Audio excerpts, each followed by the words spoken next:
Hi, everybody.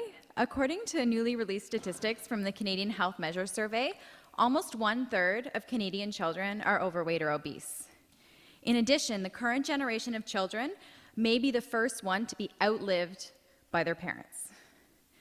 So I don't know about you or how this makes you feel. Maybe it makes you feel sad or scared or passionate to do something about that. But for me, it's all of the above.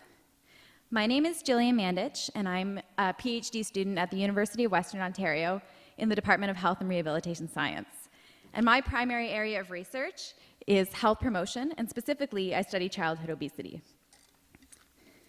And for me, just studying childhood obesity is important for a number of reasons, but two of the main reasons. The first is that childhood obesity is related with a number of health comorbidities, including type 2 diabetes, cardiovascular disease, and so many psychosocial disorders, and the list just goes on and on. Secondly, many of the obesity-related disorders that experienced in childhood persist into adulthood. And given the fact that childhood is this window of opportunity that we have to target health behaviors, it suggests that this is a really critical time for us to examine. Especially when you look at this window of opportunity through the lens of current research, what you find is that involving parents as agents of change for children is critical. And intuitively this makes sense because parents are responsible for so much of the environment in which a child is raised, in terms of their physical activity levels, their screen behavior, their sleep, and the list just goes on and on. And in fact, if you look to the scientific research, what you will find is that it's supported here. There was actually a recent meta-analysis done that looked at 42 different childhood obesity interventions. And the results from this meta-analysis suggested that those obesity interventions that had a parental component show greater success than those that did not. In addition, here in London, we have a lot of childhood obesity research going on. One study in particular was done by my PhD supervisor, Dr. Shauna Burke, and it was a summer camp for overweight and obese kids. It was called the CHAMP Camp, and CHAMP stood for Children's Healthy Activity Modification Program. And it was a summer camp that ran for 4 weeks. It was a lifestyle intervention for specifically overweight and obese kids at risk for type 2 diabetes. And what they found was at the end of the camp, the kids showed really positive results. However, they checked back in with those kids at 6 months and at 12 months, and the kids were all reverting back to baseline.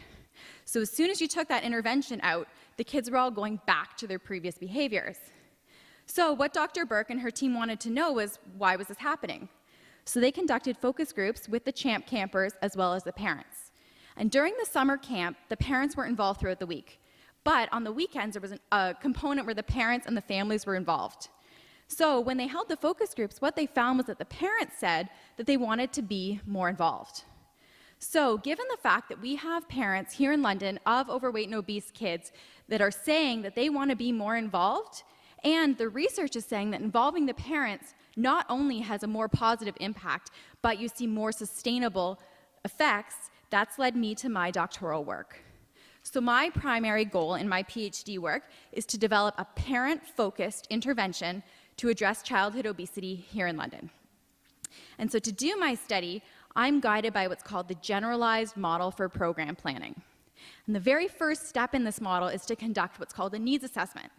The purpose of a needs assessment is to go out to the community that you want to serve and ask them what they want and what they need, and let that inform your research. So to do that, I'm holding focus groups in the community with 3 different groups of people. First, with obese children between the ages of 8 and 14, and then as well with parents of obese children, and then with community members working in the area of childhood obesity. So far I've conducted 4 focus groups with community members, and that's actually really exciting because I initially had wanted to do 3.